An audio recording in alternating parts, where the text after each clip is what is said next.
क्या national conference crisis का शिकार है? नेशनल कॉन्फ्रेंस के प्रोविंशियल प्रधान देवेंद्र सिंह राणा ने भारतीय जनता पार्टी ज्वाइन की और आज जम्मू जब वापस आए उनका भव्य स्वागत हुआ। भव्य स्वागत ही नहीं हुआ बल्कि बहुत बड़ी तादाद में नेशनल कॉन्फ्रेंस के वो लीडरान जो नेशनल कॉन्फ्रेंस में कल तक थे वो आज देवेंद्र सिंह राणा का स्वागत करने के लिए एयरपोर्ट पर मौजूद थे। लेकिन आज ही के दिन नेशनल कॉन्फ्रेंस ने भी अपना प्रोविंशियल प्रधान नया चुन लिया, रतन लाल गुप्ता। क्या नेशनल कॉन्फ्रेंस क्राइसिस में है? इसी पर बात करने के लिए मेरे साथ नेशनल कॉन्फ्रेंस के कद्दावर नेता और डिस्ट्रिक्ट रामबन के डिस्ट्रिक्ट प्रेसिडेंट सज्जाद शाहीन हैं। ये नेशनल कॉन्फ्रेंस के पूर्व प्रोविंशियल प्रधान देवेंद्र सिंह राणा के करीबी साथियों में से गिने जाते थे। सैयद साहब, सबसे पहले मुझे ये बताइए कि क्या नेशनल कॉन्फ्रेंस इस वक्त क्राइसिस का शिकार है? कि देवेंद्र सिंह राणा साहब ने नेशनल कॉन्फ्रेंस से डिपार्चर किया तो उसके बाद नेशनल कॉन्फ्रेंस एक क्राइसिस में आई। मैं इस बात से इत्तेफाक नहीं करता और मैं आपको यकीनन ये बात बता देना चाहता हूँ कि नेशनल कॉन्फ्रेंस एक तहरीक है और national conference is a deep rooted mass movement.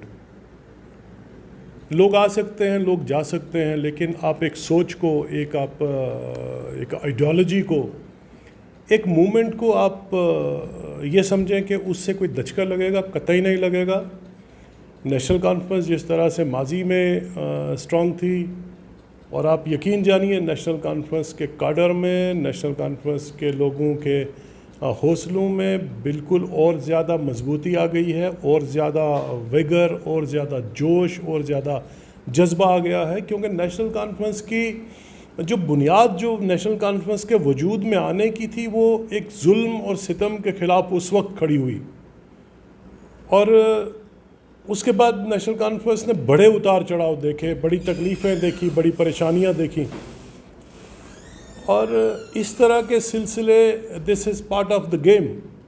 और आपने माजी में भी देखा होगा कई ऐसे बड़े बड़े दिग्गज नेता चले गए लेकिन उसके बाद उनका कहीं वजूद ही नहीं रहा।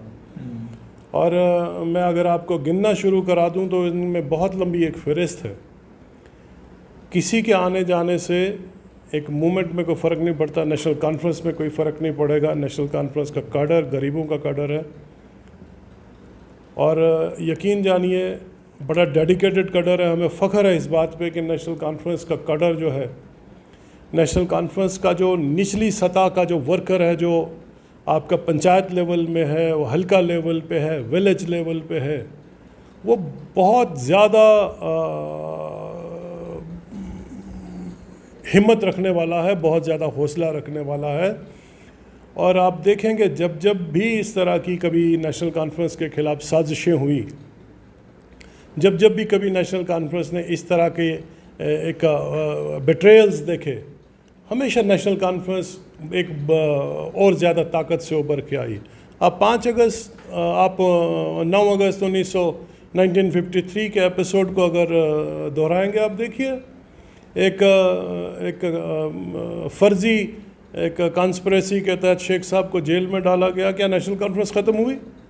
क्या नेशनल कॉन्फ्रेंस में वक्ती तौर पे थोड़ी सी तकलीफ हुई होगी उस वक्त, लेकिन इस जमात के मतवालों ने इस जमात को बिल्कुल थमाए रखा, इस झंडे की आन बान और शान को नुकसान नहीं होने दिया, उसको कम नहीं होने दिया। और हमें उम्मीद है कि इंशाअल्लाह ताला आने वाले वक्त में भी नेशनल कॉन्फ्रेंस और इसके झंडे की आन बान और शान में कोई कमी नहीं आएगी।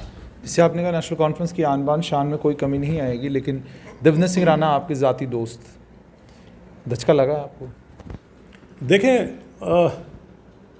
जहाँ तक आपने दोस्ती की बात कही तो वो दोस्ती हमारी पार्टी के अंदर ही शुरू हुई और यकीन जानिए तब तक मैं देवेंद्र सिंह राणा साहब को उतना करीबी नहीं जानता था, लेकिन जब हम पार्टी में आए और पार्टी में उन्होंने, इसमें कोई शक नहीं है कि उन्होंने बहुत सिंसियरिटी से काम किया।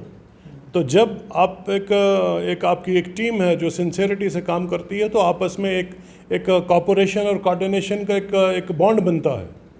तो हमारी दोस्ती का जो बेसिक बुनियाद थी वो कॉपरेशन और कोऑर्डिनेशन के उस बॉन्ड की थी, जो as a party soldier, as a party worker मैं अपने सूबाई सदर के लिए पूरी सपोर्ट में खड़ा था जब तक वो मेरी पार्टी के साथ थे। और मेरा ये कर्तव्य बनता है, मेरा ये फ़र्ज़ बनता है कि मेरी पार्टी ने जिस भी ओहदे पे जिसको भी चुना या हमारी पार्टी में जो भी इलेक्ट होके आया, एक पार्टी के एक बहैसियत एक आम वर्कर के एक सिपाही के मेरा ये फ़र्ज़ है कि मैं उसको सपोर्ट करूं, मैं उसको पूरी तरह से उसको स्ट्रेंथन करूं और उसके साथ कोऑर्डिनेशन और कोऑपरेशन के साथ चलूं। और यही सिलसिला था हमारा।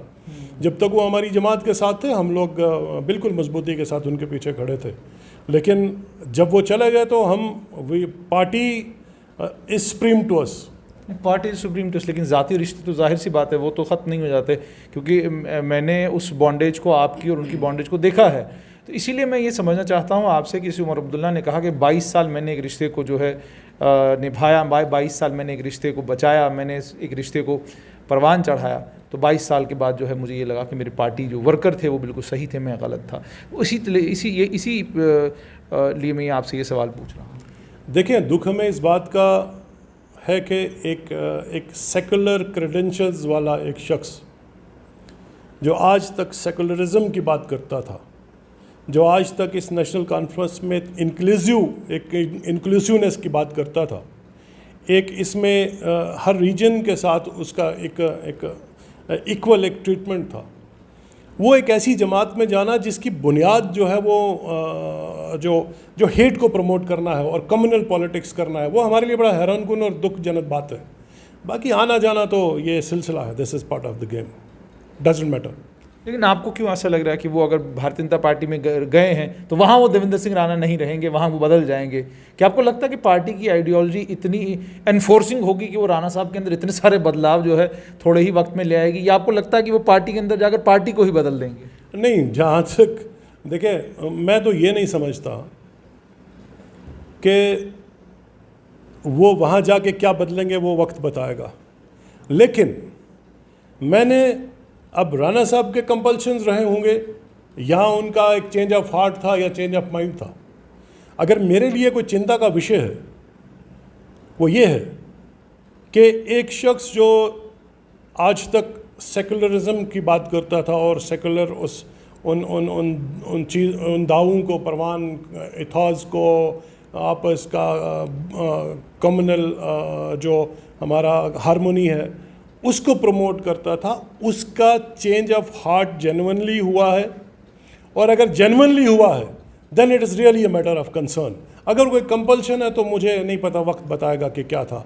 लेकिन दुखजनक बात यह है कि इस वक्त सेकुलरिज्म को बचाने की ज़रूरत है, डेमोक्रेसी को बचाने की ज़रूरत है। जिस जमात के अंदर वो गए हैं, मैं ये समझता हूँ, मैं आपको बड़ा कैंडिडली ये बता देना चाहता हूँ और मुझे ये कहने में कोई हर्ज नहीं है कि हिंदुस्तान एक बहुत बड़ी डेमोक्रेसी है। और अगर पूरी दुनिया में ग्लोबली अगर आप देखेंगे हिंदुस्तान की तीन चीज़ें, हिंदुस्तान किन तीन चीज़ों के लिए जाना जाता है? एक, as a larger democracy, number 2 Gandhi, Mahatma Gandhi, and number 3 Taj Mahal. अगर आप if you go to America, you go to Europe, तीन चीज़ें वो इंडिया की वो डिफ़ाइन करेंगे कि India is known for these 3 things जो मैंने बताया। लेकिन अनफॉर्चुनेटली जब से ये हुकूमत बरसर इक़्तिदार आई है तब से ये तीनों चीज़ें जो हैं ये निशाने पे हैं। वो चाहे डेमोक्रेसी हो, वो चाहे आप देखिए Mahatma Gandhi ji, father of the nation who led us to freedom, आज उनके लिए किस तरह का एक नैरेटिव क्रिएट किया जा रहा है। और फिर ताजमहल, उसके बारे में, मतलब this is really unfortunate situation. और मैं ये समझता हूँ कि इस वक्त इस मुल्क के जो बुद्धिजीवी लोग हैं उन्हें इस वक्त इस मुल्क की दिशा और इस मुल्क की दशा दोनों चीज़ों पे बहुत इंट्रोस्पेक्ट करना चाहिए और करना पड़ेगा अगर इस मुल्क को बचाना है। वरना ये मुल्क एक डिस्ट्रक्शन की तरफ जा रहा है, एक गलत नैरेटिव लेके एक इस मुल्क का जो जो इसका आइडिया ऑफ इंडिया जो था, उस आइडिया ऑफ इंडिया को मैं समझता हूँ कहीं ना कहीं उसको ठेस पहुँच रही है। सर, आपसे ये समझना चाहूँगा कि जो आपकी अपनी कॉन्स्टिट्यूंसी है, रामबन बानिहाल कॉन्स्टिट्यूंसी, उस क्षेत्र में, डोडा में, किश्तवाड़ में राणा साहब की पार्टी छोड़ने से क्या आपके वोट बैंक पर असर पड़ेगा? बिल्कुल आपने, मुझे लगता है कि आप बड़ा फेयरली इस पर भी बात करेंगे। मैं ये समझता हूँ कि देखें, हमारे रीजन्स के अंदर जम्मू, कश्मीर और लद्दाख एक गुलदस्ता की मानंद है, और हर इलाके की अपनी एक रीजनल एस्पिरेशन है, हर इलाके का एक अपना इकोनॉमिक प्रायोरिटीज़ हैं, अपना एक पॉलिटिकल आउटलुक है। और जहाँ तक आप मेरे इस खिता चिनाब, इस रीजन की, मेरी कॉन्स्टिट्यूंसी की और मेरे ज़िला और इस रीजन की बात करते हैं, तो मुझे ऐसा किसी भी चीज़ से नज़र नहीं आ रहा, क्योंकि माजी में भी और आज भी, कि किसी भी किस्म का रत्ती पर भी कोई फ़र्क नहीं पड़ेगा। बल्कि मैं तो ये देख रहा हूँ, मेरी जो मेरी अंडरस्टैंडिंग है वो ये है कि शायद अगर वो कोई और जमात में चले जाते, किसी फ्रंट में चले जाते, या कुछ ऐसा कोई और उनका कोई स्टेप होता, तो शायद हमें कोई असर पड़ता।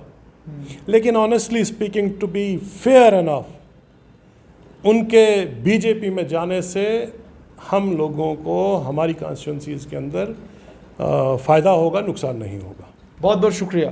तो ये थे नेशनल कॉन्फ्रेंस के नेता सज्जाद शाहीन।